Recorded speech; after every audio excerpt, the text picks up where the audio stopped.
Hello बच्चों, let's see this question and here this question से which of the following fall under the concurrent list. आपको बोल रहा है कि जो नीचे टॉपिक दिए हुए हैं उसमें से कौन सा सब्जेक्ट कॉन्करेंट लिस्ट का पार्ट होता है।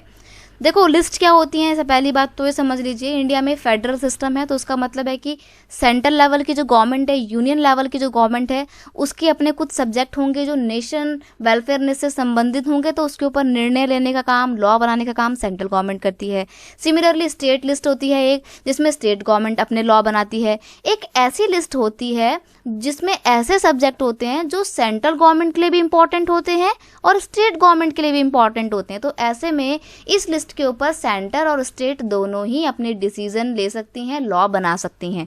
तो कौन सा ऐसा सब्जेक्ट है जिसके जो कॉन्करेंट लिस्ट का पार्ट होता है? ट्रेड, एग्रीकल्चर, अडॉप्शन या फॉरेन अफेयर। देखो मैं आपको डिफरेंशिएट करके बताती हूँ कि क्यों कौन सा सब्जेक्ट कॉन्करेंट लिस्ट का पार्ट नहीं है। अगर हम बात करें ट्रेड की, ट्रेड मतलब व्यापार। व्यापार किसके साथ होता है?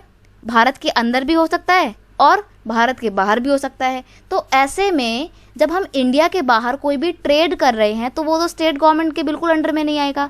सिमिलरली अगर आप स्टेट टू स्टेट, अलग अलग स्टेट के बीच में कोई ट्रेड एक्टिविटी कर रहे हो तो उसको भी स्टेट गवर्नमेंट मैनेज नहीं कर सकती, सेंट्रल गवर्नमेंट के अंडर में आएगा। तो ये कॉन्करेंट लिस्ट का पार्ट बिल्कुल भी नहीं है। एग्रीकल्चर की बात करें तो एग्रीकल्चर जो है वो एक बहुत बड़ा पेशा है, एक बहुत बड़ा प्रोफेशन है जो हमारे जीडीपी में बहुत इंपॉर्टेंट रोल प्ले करता है। तो इसको भी रेगुलेट करने का काम, इसकी वेलफेयरनेस का काम सेंट्रल गवर्नमेंट करती है।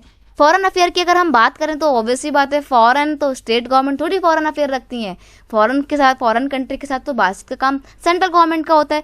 बचा कुचा क्या? अडॉप्शन। अडॉप्शन का मतलब होता है गोद लेना। तो गोद लेने का जो पूरा मैटर है ये स्टेट गवर्नमेंट और सेंट्रल गवर्नमेंट दोनों के लिए बहुत ज़रूरी है। तो हमारा जो कॉन्करेंट लिस्ट है उसमें अडॉप्शन का सब्जेक्ट शामिल किया गया है। अब अगर हम कॉन्करेंट लिस्ट की बात करें तो कॉन्करेंट लिस्ट में कौन लॉ बनाता है? ऑन कॉन्करेंट लिस्ट बोथ, यानी कि the parliament as well as state legislature can make law. India की जो पार्लियामेंट है, पार्लियामेंट मतलब सेंट्रल गवर्नमेंट और सेंट्रल गवर्नमेंट की अथॉरिटी, और स्टेट लेजिस्लेचर तो आप समझ रहे हैं स्टेट की अथॉरिटी, दोनों मिलकर कोई भी लॉ बनाती हैं कॉन्करेंट लिस्ट के ऊपर। तो यहाँ पे आपका ऑप्शन 2 बिल्कुल सही आंसर हो जाएगा। I hope you understand it well. Best of luck.